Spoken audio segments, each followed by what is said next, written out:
everyone, and welcome to the National Book Festival. My name is Anna Laymon, and I am the Executive Director of the Women's Suffrage Centennial Commission. I am here today with Megan Twohey and Gail Collins, both incredible authors and writers and journalists, and I cannot wait for you to hear what they have to say. So I mentioned that I'm the Executive Director of the Women's Suffrage Centennial Commission. The commission is a very proud sponsor of the National Book Festival this year. We are the sponsor of the Fearless Women Trail, which is featuring authors who are fearless, just like Gail and Megan, but also books and stories about women throughout American history. And it's just really a privilege to be here in this place today with these two women. So I'd like to start us off with some brief introductions for Gail and Megan, and then we'll kick it off. So Megan is joining us. She is the author of She Said, Breaking the Sexual Harassment Story That Helped Ignite a Movement. She's a Pulitzer Prize winning investigative reporter with the New York Times. Gail is also from the New York Times. She joined their staff in 1995 on the editorial board, later became an op-ed columnist, and in 2001, she was appointed the editorial page director. She's here today to discuss her book, which I have right here behind me. Megan, I'm going to hold your book up too. We just have to have some brief. Here we have Megan's book. Here we have Gail's book, No Stopping Us Now, The Adventures of Older Women in American History. Should we get started, ladies? Sure. All right. So I'm just going to kick us off with kind of an easy one. Megan, we'll start with you first. Would you tell us a little bit about your book, She Said, and how it came to be? Sure.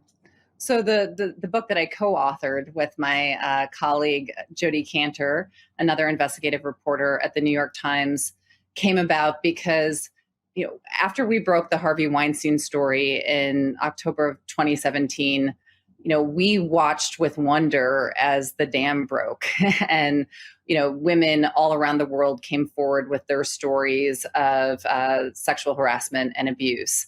And watched with wonder as the Me Too movement really spread around the world as we saw this global reckoning over sexual harassment and abuse. And we really felt like we had an obligation to continue reporting and to take readers behind the scenes of this investigation that had helped spark this reckoning.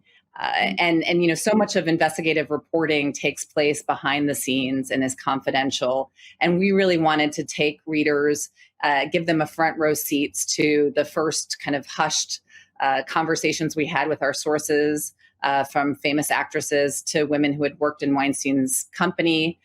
We also wanted to report into what had happened on the Weinstein side. We realized that in that first story, we had been able to piece together some of the, some aspects of the puzzle of how this powerful men had been able to get away with abusing and harassing women for decades. But in reporting this book, we were able to help illuminate so many of the other factors that explained how he was able to do that. The institutions and the systems that have enabled sexual harassment and sexual assault, not just in the case of Weinstein, but in so many other industries here in the United States. And, just so you know, as a reader of your book, you absolutely do what you set out to do. I mean, as I was reading through those pages, I felt like I was following your journey of investigating that story from start to finish. And it was gripping. I mean, it was gripping the whole way through. Gail, would you tell us some about your book, what it's about, and how it came to be? Yeah, but I want to say first that I've written a bunch of books now about history, but it's a real privilege to be here with Megan, who made history. This was just such a huge, amazing thing. So, yeah. Welcome. This book. So nice to be with you, Gail. Privilege for me. Yeah, do you know each other? Because you both work at the New York Times. So do you know each other in that space?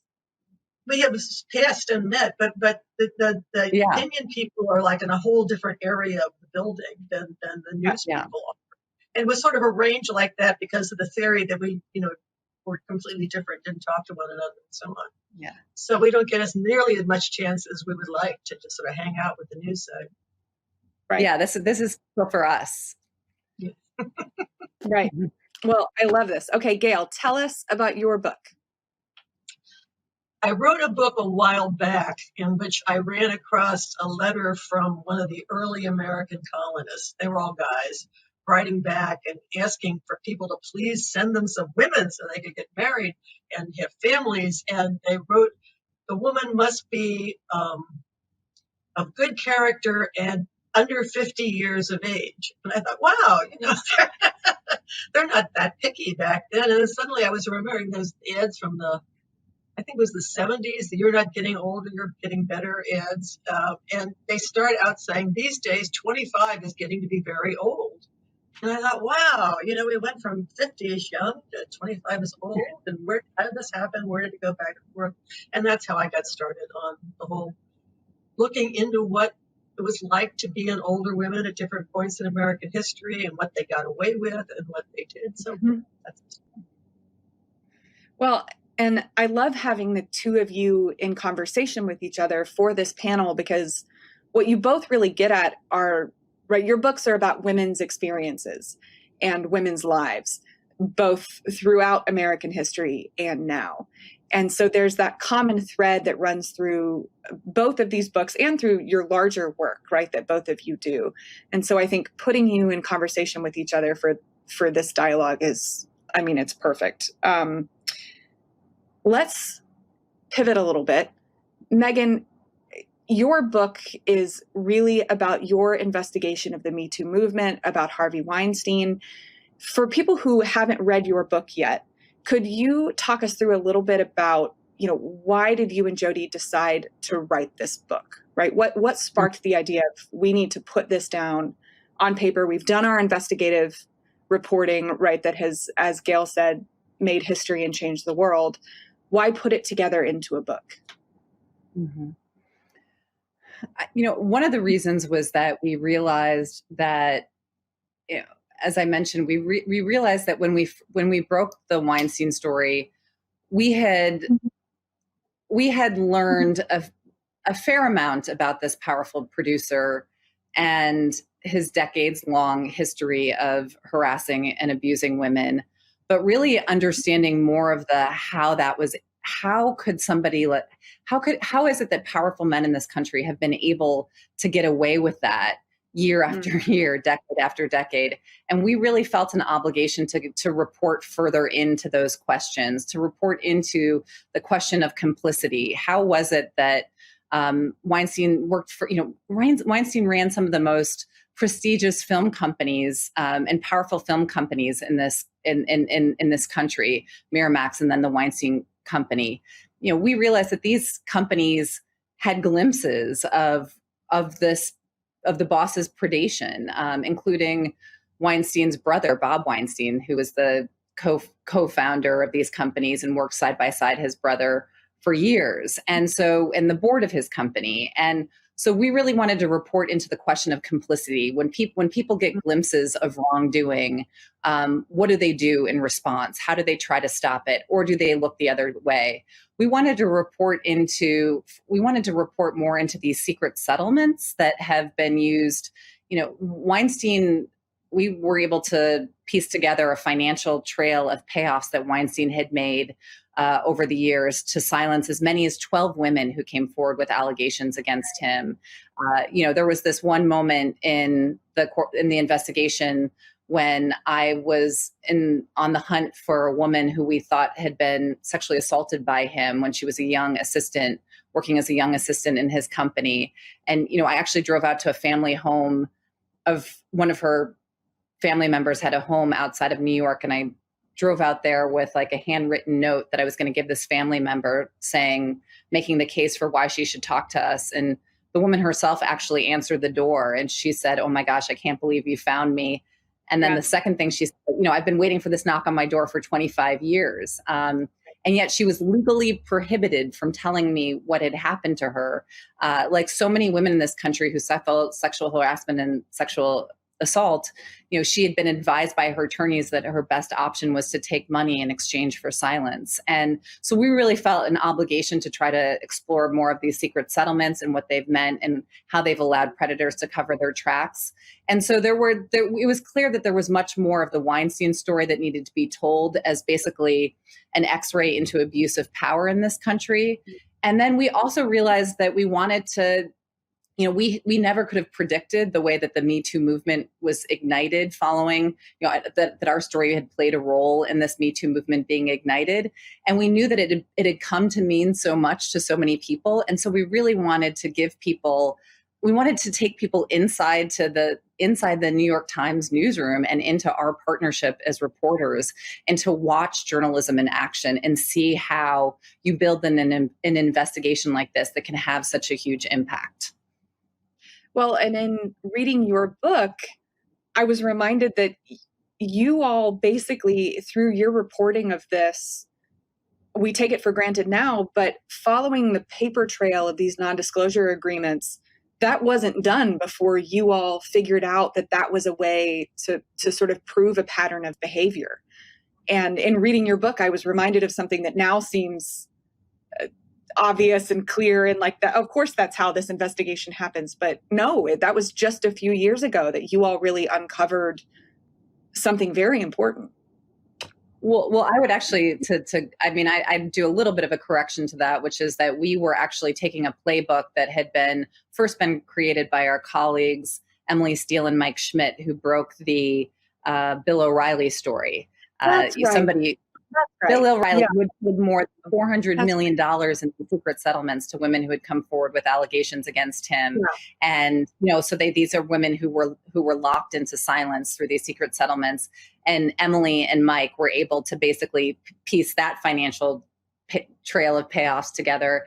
And when they were when those stories were published, the impact was immediate. I mean, Bill O'Reilly, perhaps the most famous and powerful figure in conservative media, was fired from Fox News, something that had seemed unthinkable just months before. And so that was really the moment at the New York Times where the editors and reporters came together and asked a question that may now seem quaint, which is, are there other powerful figures in America who have been able, who have abused women and covered it up? And that was really how the Weinstein investigation began. And we were really fortunate to be able to draw on not only some of the tactics that they had used, but, we were in consultation with Emily Steele throughout our investigation, saying, like, we're trying to get these women to talk, and what do you think we should do? So there was, we were really grateful to be able to draw on their previous reporting.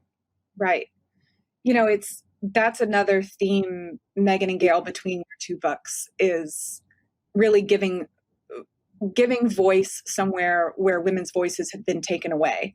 And Gail, I'm reminded of that in your book, right? That oftentimes with women have a very complicated relationship with aging that society has handed to us on a very dicey silver platter. And your book, really speaks to that, and it speaks to the power of that and the beauty of that and the complicatedness of that.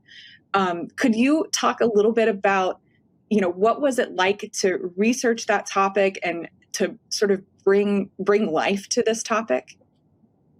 I think when you do this stuff, you just read and read and read and read for a while, and then you kind of fall in love with different people in your story, and you just want to figure out more about them and tell more about them. And one of the ones, I had not been a huge Elizabeth Cady Stanton fan before the book. She had, a kind of mixed record on some things. But the thing that fascinated me was that she came up in an era when women were dying to talk about abolition and rights of women to vote. And they weren't allowed to because the idea of women speaking in public was regarded as so shocking. It was like a sexual thing. And anytime a woman tried to get up and speak in public, they'd throw things at her and say she was a horror and ruin her reputation and so on. So they didn't.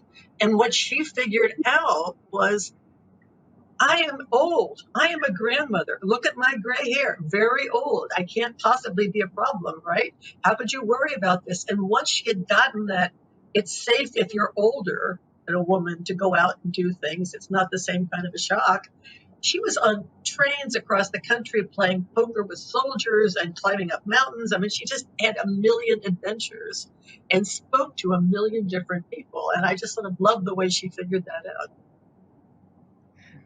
I love that. Okay, so I am the executive director of the Women's Suffrage Centennial Commission. So suffrage history, of course, is very important to me, especially this year. For everybody out there who is listening, this year is the 100-year anniversary of the 19th Amendment and women's right to vote. So a very important milestone in American democracy. Gail, you talk about Elizabeth Cady Stanton, you talk about Carrie Chapman Catt, you talk about Alice Paul, you talk about Sojourner Truth. In your book, you talk about several suffragists.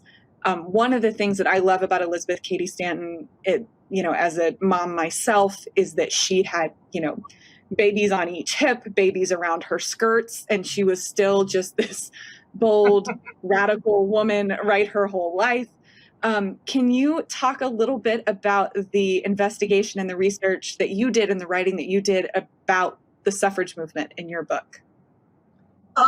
It came up a lot, and you find it in all kinds of different places. I've been thinking about it a lot this week, of course, because it came up again. And one of the interesting things, I don't think Megan thinks about this too, I've thought so much about suffrage and the right to vote, but having the right to vote all by itself doesn't really take you all that far. You've got to have more than that. You've got to have the right to speak in public. You've got to have the right to have public lives. And you've got to have income of your own. If there's one thing that what I've read in history has taught me, it's that women who can bring in money, women who make money for themselves and their families, have a whole different status in life than women who are confined just to being housewives and mothers.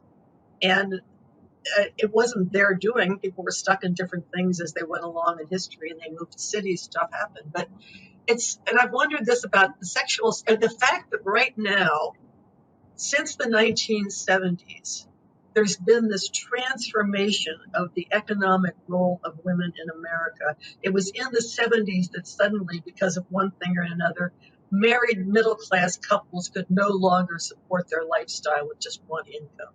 And women really had to think about working their entire lives, not for ideological purposes, but just to have the standard of living they wanted. And once you got to that point and women started to be economically important, everything changed. But the women also have to go into the workplace. They're expected to, and they're in positions in relation to men that they never were before. I mean, I don't know if in the entertainment business there would have been that much interaction between men and women who were working behind the scenes maybe 40 years ago, and that's a danger as well as a great blessing in some ways.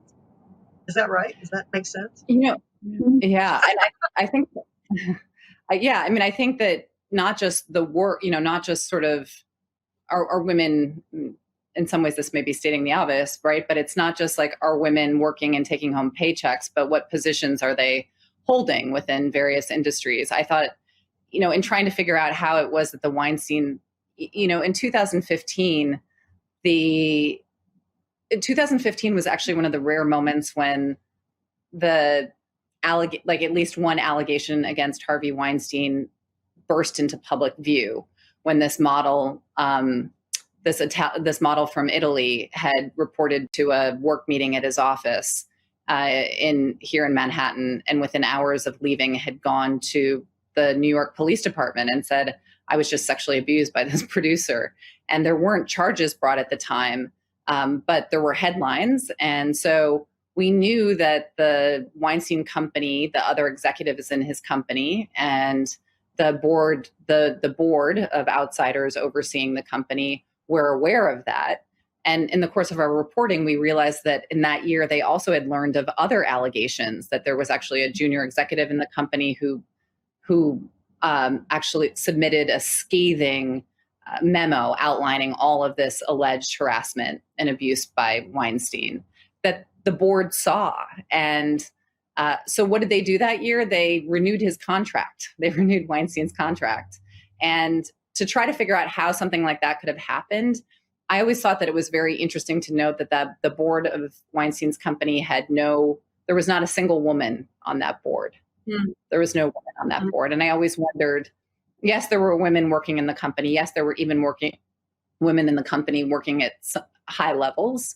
But there was nobody on the board. There was no women on the board. And what would it have looked like over the years if there had been actually women on that board who read those memos, who saw those headlines? Yeah, it's such an important thing to think about, right? Women and our voices and what spaces we occupy and power. Both of your books have an undercurrent of the dynamics of power at play for women in the world and how much that matters. Megan, could you talk a little bit about the reception of your reporting and the reception of your book? Yeah, it's interesting. Jody and I, when we started the Weinstein investigation, we knew that there had been other journalists who had tried and failed to do the story. We would also learn sort of closer to the end that Ronan Farrow was also working on the story and close to the finish line as well. And so and there were times when we would be knocking on women's doors and contacting sources, people who had worked in Weinstein's companies or were otherwise in his orbit. And there were people who said, listen, you're not the first reporter we've talked to. There have been other journalists who've shown up on our doorstep. And in some cases, there were people who said, not only did they show up on our doorstep, but we talked to them. And then only to watch those stories, those reporting efforts die, come to like a screeching halt. And so we heard time and again, Weinstein is so powerful that he's going to actually find a way to kill your story. He's going to barge into the New York Times. He's going to get this, people just didn't have a lot of faith that this story was ever going to actually make it into print. And we would always say, listen, we can't speak to the experiences that you've had with other journalists or other news organizations, but we want you to know that when we show up on your doorstep, we're showing up with the entire support of the New York Times behind us, up through the top editor, up through the publisher who were aware of the stories. And Weinstein was in fact contacting them. He was one of the many things he was doing to try to stop the investigation. But we as an institution were really committed to, if we were able to nail the facts, if we were able to get information that was publishable, that we were going to do that. And so I think that now that doesn't mean that we had any expectation of what would happen after that, after we were able to publish. In fact, there was this night, a couple nights before the story was published, Jody and I had been working around the clock, and we finally, left work, I think around midnight, and shared a cab back to Brooklyn. And it was in that kind of rare, quiet moment that we turned to each other, and I think I was the one who said to her, do you think anybody's actually going to read this story? We were sort of so in the midst of it, in the trenches at that point, that we couldn't, we just couldn't quite see what we had, or what, we just were so focused on trying to cut through everything that Weinstein was trying to do to stop the story, which we would later learn included hiring like former Israeli spies who adopted fake identities to try to dupe us and our sources. And so I think that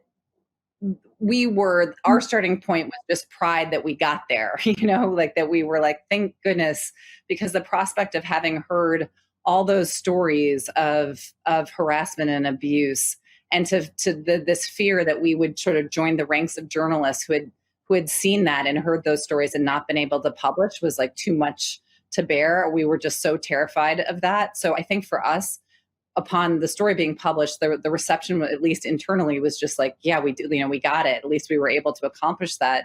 But in terms of the fact that within days, and within several days of the story being published, Weinstein was fired from his own company, which was our first indication, like, okay, this may actually have an impact with regards to him.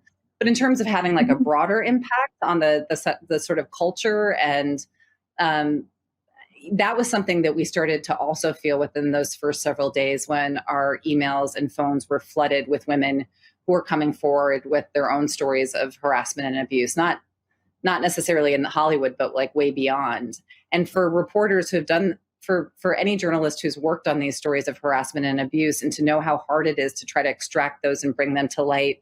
This idea that all of a sudden, like there'd been the river had reversed, right, and that there was now like this whole stream of information coming to us and people starting to step forward, and then also the moment a couple weeks in when I finally had a moment to go on my Facebook page and started to see my own friends and family and colleagues sharing their stories directly under the Me Too hashtag. It was something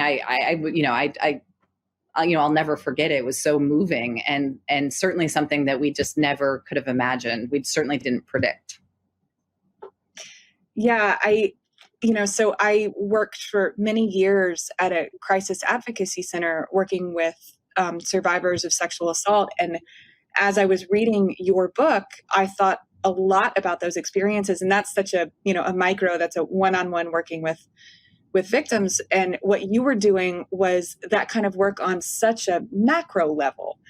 And when I was doing that work, it was a lot of responsibility, right? And it was heavy. That was heavy work. And so as I was reading your book, I thought a lot about what that must have been like for you and Jody to have been entrusted with those women's stories, to be entrusted with their hope, right? With their fears, and then of course in the moment, you don't know, that all of society is really depending on you to get this story out there and to make it happen and to make change in the world.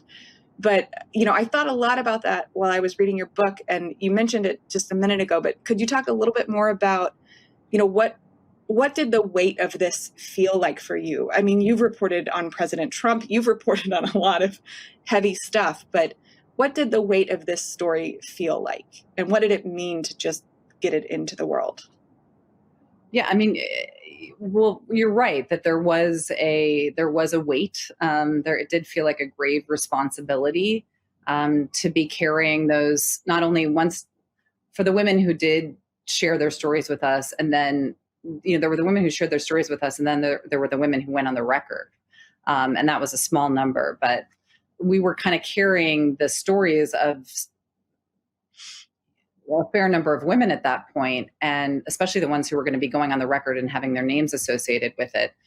That's when you've got like the huge responsibility, because those are the people who are opening themselves up to everything that can happen. And right. I remember reporting on women who had come forward with allegations against then candidate Trump, and the death threats that they experienced, and having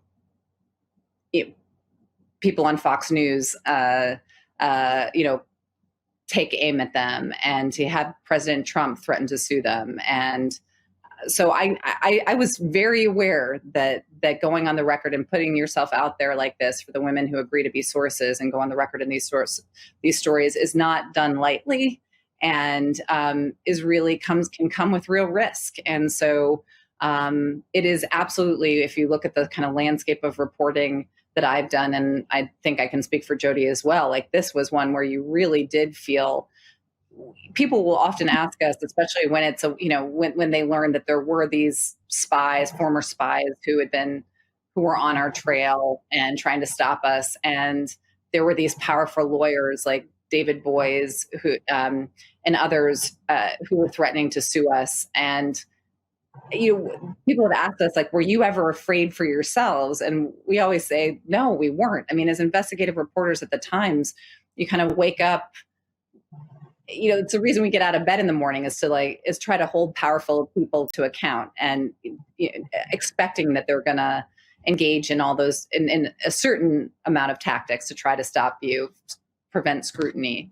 But I think the real fear was not for ourselves, but that somehow the women who were working with us on the story were going to be harmed or suffer as a result. And sure, that made publishing all the more important, because oftentimes the best protection for sources is to have that story out for public view, because then there's so much more that somebody like Harvey Weinstein can do behind the scenes when he's trying to stop an investigation. But once it's in public view and he's the one in the hot seat, it becomes much more difficult for him to go after the people who have been, who have sort of bravely spoken out. Gail, I'm going to pivot to you in a way that there's not going to be any connection to the question I'm about to ask you. I'm not talking about speaking out. Come on. I know. We can keep talking about Harvey Weinstein for the rest of this session, but Gail, I have so many questions I want to ask you as well. So Gail, you have written several books. You wrote for the New York Times, for I think close to 2 decades. You are on the Pulitzer Prize board.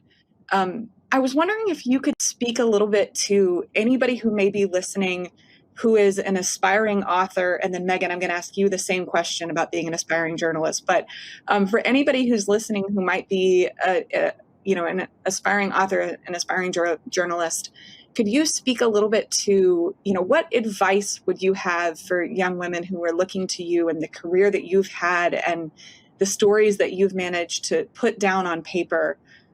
What advice would you have for young women who see this and who want to do what you've done? I do one other sort of slightly off thing, and I'll throw it to Megan, who has more about right now. But back in the 70s, women started filing around the country suits to get more representation at work, to get more promotions, to get considered the same way that men were.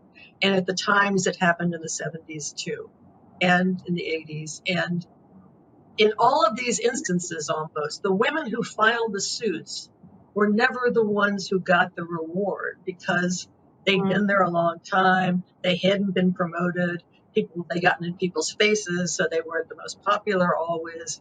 And what happened was when the suits were won, when companies came to realize the importance of that sexual diversity, people like me, who were the next ones coming in through the door, got enormous opportunities because all those other women had made the companies ready and eager to have that kind of diversity. And the women who really did it for us never get, I think, as much celebration as they could because, you always want to talk to the first person who did whatever it was. But that whole behind thing is just so important to remember. No, go ahead, Megan. Right. Well, and you were the first woman. Amen. Yeah. Yes. And you were the first woman to be appointed as the editor of the editorial page at the New York Times, right? So, so you were in there breaking down doors, shattering glass ceilings. It's true. And you have to be able, when the glass ceiling gets shattered, to do whatever it is you need to do to make it work. But I just want one more diversity story about how people other than me got this done. When I was on the editorial board and I was a columnist, one day Hal Raines, who was then the editorial page editor, came in and said to me, we're going to change everything around. I'm going downstairs. We want you to become the editorial page editor. And I said, that's a crazy idea. I really haven't had that much experience, doing stuff like that. And it just, the first one, it just seemed like it should be somebody with a lot more background. And he just looked at me and said, this is possibly the last first woman thing that's going to be available for a while because they're falling fast. And if you want to be the first woman at something, unless you're planning to become the baseball commissioner, this is the time you've got to do it. Take this job. And he was so right. I'm very grateful. Well, and that's, I think that's good for young people to hear too, that, I think probably most people suffer from imposter syndrome, right, as we call it today, where you feel, and I think women especially, feel like, oh, well, maybe you're not quite qualified for that thing. Maybe you need a little more experience. And, most men don't suffer from imposter syndrome. It's really us and we feel it. But we're ready and we're there and we dig in and we do the work and you get to be the first editorial page editor as a result. So, the one thing that I do tell younger women when the stuff that I did earlier on, I covered the state capitol in Connecticut for weekly newspapers for like 10 years. It was ridiculous. But I learned so much because I had to work so hard. We were working Trish Hall was my partner and I for about 20 hours a day sometimes, just trying to get 25 papers, little stories about all the things that were going on. And they weren't great stories, but you get to a point where you're just used to doing stuff, where you've got the basic skills, and you can't sort of demean those basic skill learning times, even though they're not maybe the most exciting and creative things you'll ever do. That's really, really important. Just feel very comfortable with your work. Yeah. Megan, I'm going to shoot a similar question over to you, because I think, one day there is going to be a movie about what you've done here, and Angelina Jolie is going to play you. And there are going to be a lot of women in this country who are going to say, how can I be an investigative journalist like Megan and Jody? How do I do this? How do I right wrongs? How do I bring powerful people down? For anybody who is watching this out there, who is looking at you and saying, I want to do that. I want to be that. I want to have that kind of impact on the world. What advice, what lessons would you have for them? Mm-hmm. Well, I would say, for one, it's interesting to hear Gail talk about her time working in Maryland, did you say? Connecticut, excuse me, Connecticut, yeah. I too spent time working in my first newspaper job was at the Milwaukee Journal-Sentinel. I worked in a suburban bureau, almost like a rural bureau of the Milwaukee Journal-Sentinel. I wrote obituaries there once. That's great. Milwaukee Journal-Sentinel. Yeah. Well, and Gail, you were from Marquette, right? So yeah, Gail. Yeah. Anyway, keep going. So I learned, people will refer to this as like paying your dues. And I think that that's one way to look at it. I mean, another way to look at it is to just always be looking for the jobs where you're going to learn the most. And like where you're going to be forced to work hard and to learn and to grow. And those, when you're starting off, I may say that's rarely going to be that's really probably going to be starting out at a place like the New York Times, or it's sort of, I would say there are jobs that come with prestigious titles and with prestigious organizations, employers. But I really do believe, and I really do feel like when I was squaring off against Harvey Weinstein in a conference room of the New York Times when he barged into the New York Times uninvited the day before the story was going to be published with his powerful lawyers by his side. I not only took that meeting, but was not intimidated by it in the slightest, because of all of the interviews that I had done over the years, going back to the small town administrator in Racine County, Wisconsin, who was somebody who, even though he was a public official, didn't think he had to answer questions from a reporter, and his office would literally hang up the phone on me when I called. And I had to figure out how to get answers and how to get him on the phone and how to hold him to account. And so I just think that there's no substitute. I would just 100% echo Gail and say that there's no substitute. I think to become, if you want to become an investigative journalist, if you want to just do good journalism, period, there's no substitute for taking the kind of jobs where you're just like on the ground doing the work and like developing those reporting and writing muscles that are going to serve you well. Because when it came to not just Weinstein, but in some of the tougher interviews that I did with Trump, when I went to interview him about the women who had allegations of sexual misconduct against him, and he was calling me a disgusting human being and screaming at me on the phone. I mean, there was no part of me that was rattled in these interviews because of the experience I had as a cub reporter, working in some of the non-glamorous places, just doing the work. Right. And, I think it's good for people to hear too, that even in the midst of this world changing reporting that you were doing, you weren't sure any of it was going to stick, much less start a movement. And I think that's important for people to hear, that you do the good work, you dig in, and, you know, you hope it has the impact that you hope it will have, but that doesn't stop you from doing the good work. You do it because it's the right thing to do. I have one last question for you. Oh, go ahead, Megan. No, I was just going to say, and you do it with the hopes that it's not that it's going to bring attention to you, but that it's going to bring attention to the people that you're writing about. You know, that Harvey Weinstein is going to get fired from his company, and that those women who participated in the story will walk away thinking that was the right thing to do. That did hold power to account. That did make a difference. Yeah. So I'm going to take us to our last question. I can't believe that our time is already up. This has gone by so fast. I could talk to you both for the rest of the evening.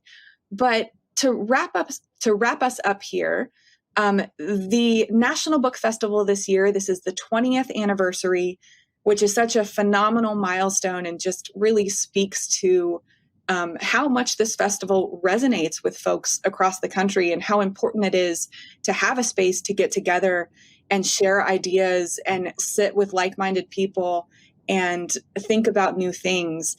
And the theme of this year's festival is American ingenuity. So I'm wondering, before we wrap up, if I could ask you both just to speak to that theme of American ingenuity. How does it relate to your book? How does it not relate to your book? What does that mean to you? That phrase, that thought, is there power behind that for you? Gail, could we start with you? What does American ingenuity, how does that connect for you? It's a sort of a freedom, because in this country, once you get to a position where people notice what you're doing and are paying attention to it, which is tricky sometimes, but people are ready to listen and accept and to give you credit for stuff because of the way the history of the country has gone. And, you know, and on the woman's side, I mean, just think of all of the women who did all the stuff that they got no credit for whatsoever over all of our history. And all you can do is just remind people of who all these other people were and sort of go back on those tracks and think about that a little bit. And then, just as we've said, work like a crazy person doing basic things until they're comfortable. And then that's all there is. Yep. Megan, what about for you? American ingenuity. Yeah, I mean, I think that, you know, if I think about when we were doing the Weinstein investigation, and I guess that another one of the reasons that we wrote this book, to go back to one of your original questions, is because I think that there's no question that in doing the Weinstein reporting, we saw a lot of darkness. You know, we reported into a lot of darkness. We got a very close look at abuse of power and sexual violence, and how powerful people are able to cover that up. But this was ultimately I think that another one of the reasons we wanted to write the book was that at a time when the country can feel so polarized and when the very notion of truth feels like it's collapsing, that this was also an example of how brave sources, that this is a real testament to the power of brave sources and journalism and how facts can win. And I think that it was also ushered in this new, to watch what happened in the months and the year that followed, and it's still happening, to see that in some ways we were just using the same investigative techniques that journalists have been using for years and years and years, but to see victims of sexual harassment and sexual assault be able to kind of step up into a new space in this country and use journalism to help bring about change, I think was so inspiring to watch and to also participate in. Yeah. Well, American ingenuity, I would certainly say that applies to both of you and the work that you've done. Thank you so much, Gail and Megan, for joining me for this conversation. To everybody to everybody who is watching the National Book Festival this weekend, we're so glad that you are taking part in these conversations. These are amazing books. Please check them out. I encourage you, there's so much in these books about women's lives and women's stories. And in this centennial year where, we're really celebrating women's history, this is a moment to learn. This is a moment to listen. And this is a moment to engage in women and our lives, and to just really look at each other and be grateful for the work that we've all done, and to, look to the next 100 years and think about the work that we still have left to do. So Gail and Megan, thank you so much for joining us today. And thanks, everybody. Yeah. Thanks so much for having us.